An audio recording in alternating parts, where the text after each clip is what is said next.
What's the deal, family? Welcome back to the Real Distraction channel on YouTube. It's your boy Sean. We here with another banger for y'all, man. So look, we got a video I probably should have done a while ago, man. We got what really happened to Holden. Okay, man, this one was brought to us by Donut Media, man. I know about the cars now, and I know they're gone, but I don't know what's really going on. So we gonna check this one out, see what they're talking about. If you guys got more videos you want me to react to and check out, get at me in the comments, get at me on Instagram, Sean W. Tyler, or on my Twitter or something.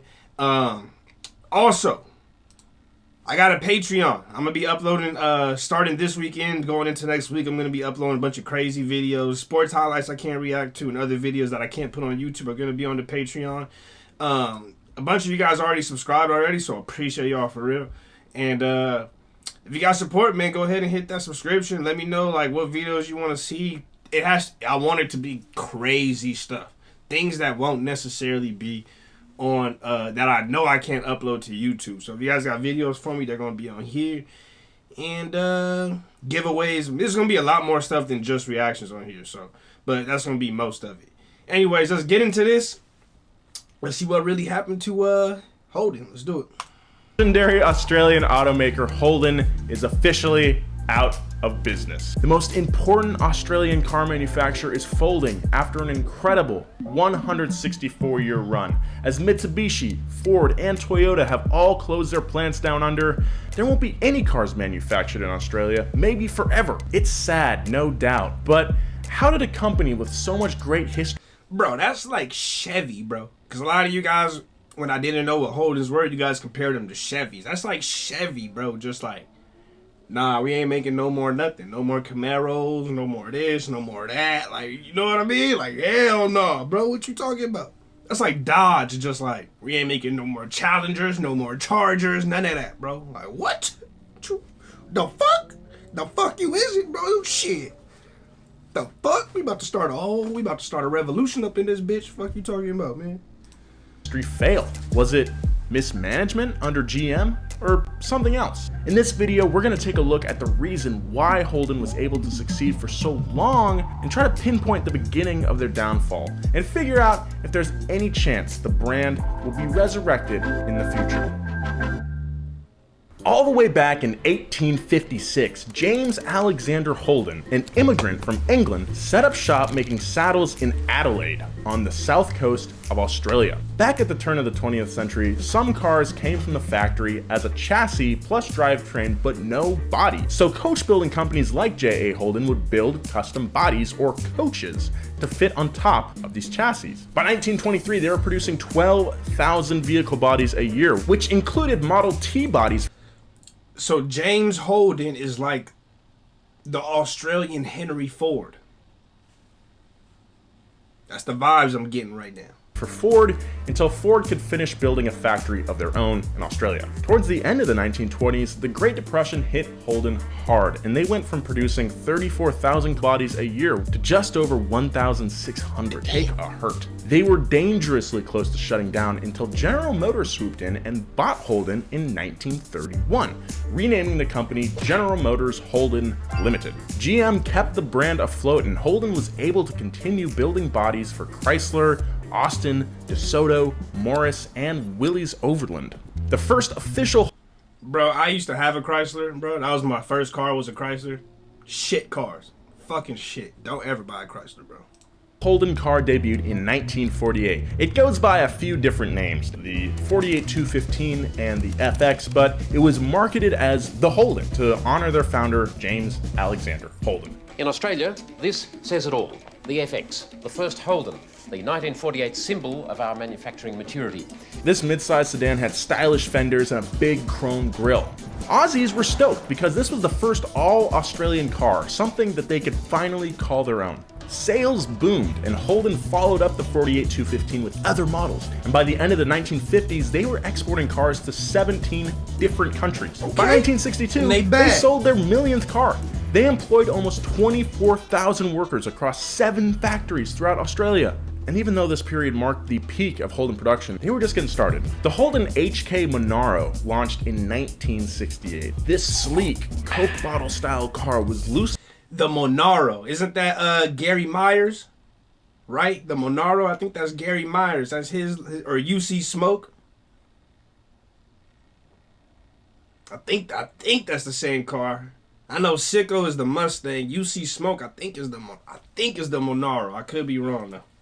Styled after some Chevys of the time, and was available with a 350 cubic inch Chevy V8 that put out 250 horsepower. Wait, so the Monaro is basically a Chevy Nova? Bro, I swear, bro, all these Holdens look just like fucking American cars, bro. So the whole Monaro is a Nova, bro. My boy has a Nova. He literally fucking he has a drag Nova, bro.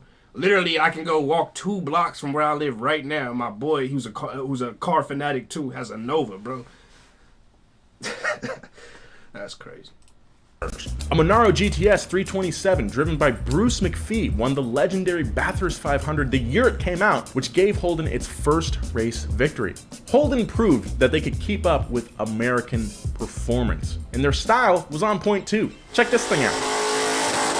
The Sandman is a good example of an offbeat car that would probably never work in other parts of the world. But in Australia, this weird surf wagon ute was legendary. Holden Special Vehicles, or HSV, was a performance division that started in 1987, replacing the Holden dealer team. HSV has made some of the coolest performance vehicles to ever come out of Australia. One of my personal favorites is the HSV Maloo.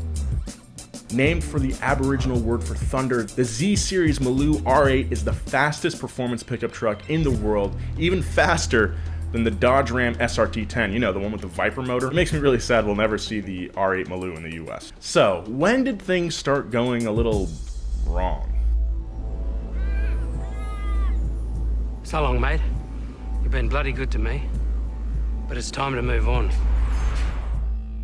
Peter Hannenberger took over as managing director of Holden in 1999, and from the get-go, Hannenberger had a strong vision for the company. He proposed an ambitious 10-year plan that included the development of a small, affordable, all-wheel drive car that could compete with the BMW 3 Series. Hannenberger disregarded the opinions of GM execs abroad and focused on what he thought Australians wanted out of a car. Hannenberger understood who drove Holdens, and he wasn't afraid to lay into it a little bit. Australia, what's your favorite sport? Drove Holdens, and Australians... Hey, that's that's the Project X dude. That's the Project X guy, man. That's funny. Wanted out of a car. Hannenberger understood who drove Holdens, and he wasn't afraid to lay into it a little bit. Australia, what's your favorite sport? Football. Snake? Ice. Animal? Kangaroos. And what's your favorite car, Australia? Holden. A good example of a car that catered to the local market is the Holden Ute. It's basically the personification of business up front, party in the back. The Ute was wildly popular with blue-collar workers, farmers, and tradesmen. By 2002, 21% of all cars driven on Australia were Holdens. That's nuts. Damn. To put that in perspective, GM holds the biggest market share in the US at only 17%. That year, Holden posted a $265 million profit. At the helm was Peter Hannenberger, who is regarded as the last great director of the company. Keyword, last. Hannenberger's plan called for the expansion of Holden's plant located in Elizabeth. Hannenberger emphasized the need for halo car development to showcase performance, and the result was the Commodore SSV. Okay. It was one of the most insane cars on the planet. You could get it in either a sedan or a ute, and like most Halo cars, the technology in the Commodore SSV was supposed to trickle down to the rest of the lineup. Needless to say, Hannenberger knew which direction to steer the ship, whether his bosses in Detroit agreed with him or not. And guess what? His plan worked. Holden continued to post record profits. In 2003, they made $285 million, and in 2004, $300 million. But that was the last year they ever made money. It also coincided with the retirement of Peter Hannenberger. Uh-oh.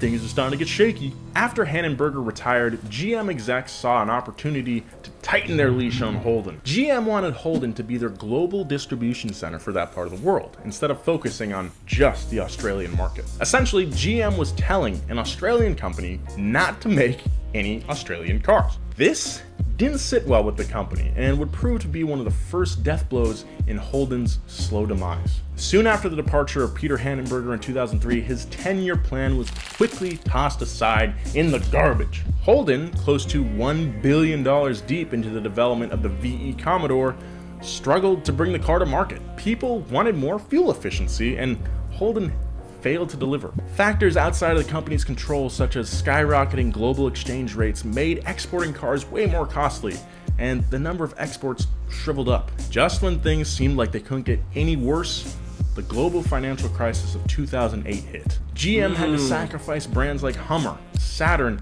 and very unfortunately for Holden, Pontiac. This sucked for Holden, who produced the Pontiac G8 for export. That's right, if you have a G8, it's Australian.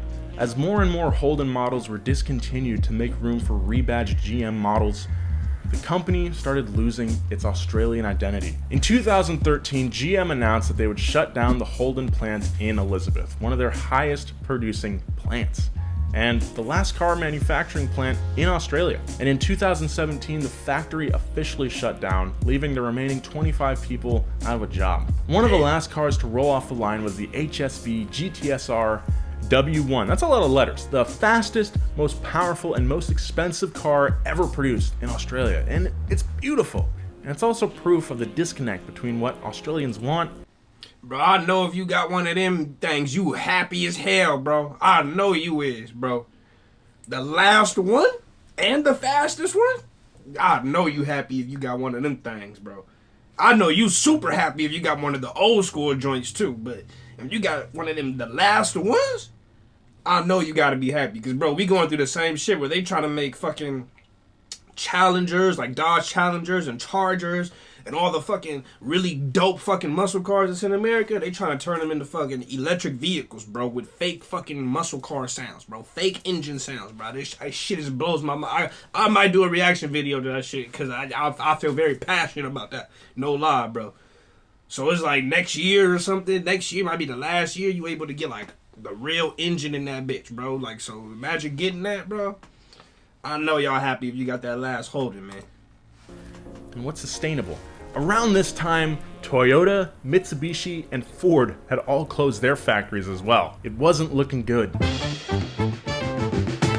With so many manufacturers pulling out of Australia, it's clear that it wasn't just out-of-touch decisions of General Motors that led to Holden's downfall. It has a lot to do with the percentage of the global car market that Australia represents. The countries with the most car sales in 2018 were China, the US, and Japan. Australia comes in at 16th on that list with 873,000 cars sold, just a fraction of the biggest markets. So if it costs a lot to make cars for a small market, it won't be profitable. At the same time, manufacturing in places like GM's Thailand plant cost nothing compared to the parts and labor in Australia. So it became the preferred country to produce GM cars for that region. But as sales dropped worldwide and global markets became even less profitable, GM pulled the plug on the Chevy plant in Thailand as well. Damn. Sorry, Thailand. In 2015, GM stopped manufacturing Chevrolets in Europe, and in 2017, they sold their European brand Opel to PSA. So it's clear that these closures are part of a bigger plan by GM to curb profit loss and expand in more profitable sectors. While it's easy to blame GM and say, oh, they just didn't understand what to do with Holden, there are a myriad of other factors that led to Holden shutting down, many of them beyond anyone's control. Sure, GM's decisions diluted the brand, no doubt, and detracted from their purely Australian image. But those decisions also kept the company afloat for so many years. It's sad that such an iconic brand will be lost to history after so many years and so many awesome cars. And I can say as an American, I've always liked Holden cars. And one day, I'll hopefully get my hands on one of my own. Yeah, they're dope. Hopefully an old Lulu or a Commodore. We mourn with you, Aussies. I will. Oh, hell nah. 1865 to 2017. Should GM bring back Holden if viable? I think so. I'm just not holding my breath. Let me know what your favorite Holden model is down in the comments. Yeah, I think it's a sad story, but you know, that's how the economy be sometimes. Yeah, man, it be like that, bro. We going through the same thing, bro. anyways, man, that's what really happened to Holden. It's definitely unfortunate. And like I said, bro, they doing all this shit with the electric cars and the muscle cars. It's killing me, bro. Trust, killing me on the inside, bro. So I get it, man. I kind of understand now what you guys were probably feeling in like 2017, 2016. So yeah, it's unfortunate, man. I would say my favorite is definitely those Utes, bro. Them Utes is nice, bro. I definitely would drive. If I get one of the bitches over here, I would drive it because I like them things, bro. They remind me of like El Caminos, but they don't look like El Caminos exactly. So it's like, it's pretty cool. That's it, man. Hope you guys enjoyed that video, man. Send me more videos to react to, all that good. Hit that subscribe button. Just check out the Patreon. That's it. I love y'all. Appreciate y'all. Remember to keep it real. Rules where always reaches everyone. See y'all next time. Peace.